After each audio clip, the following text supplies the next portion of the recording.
আসসালামু আলাইকুম। এই মুহূর্তে আমি রয়েছি আমাদের দেশ বাংলা কৃষি এগ্রোতে। তো আমাদের জিনেন কলার গাছের ছড়া দেখতে পাচ্ছেন, মাশাআল্লাহ বেশ বড় সড়ো হয়েছে এবং বাঁশ দিয়ে শক্ত করে খুঁটি দিয়েছি।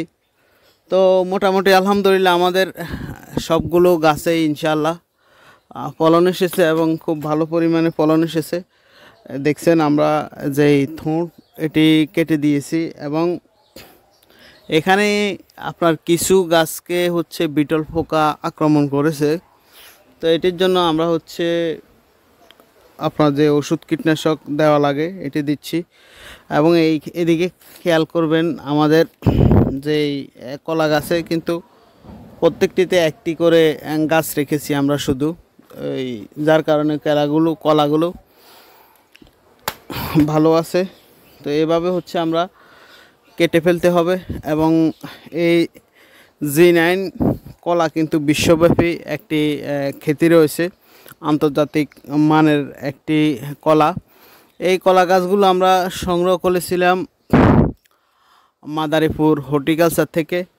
এবং এখানে আমরা বেশি না, অল্প কিছু পরিমাণে চারা রেডি করতেছি বিক্রয়ের জন্য।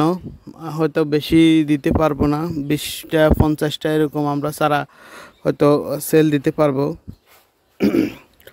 তো সেটি আরও পরে আমাদের বিশেষ করে প্রত্যেকটি গাছেই ইতিমধ্যে ছড়িয়ে চলে এসেছে।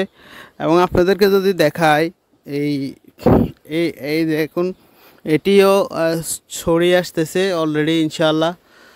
মাশাআল্লাহ এটি ছড়িয়ে আসতেছে, দেখছেন কত বড়।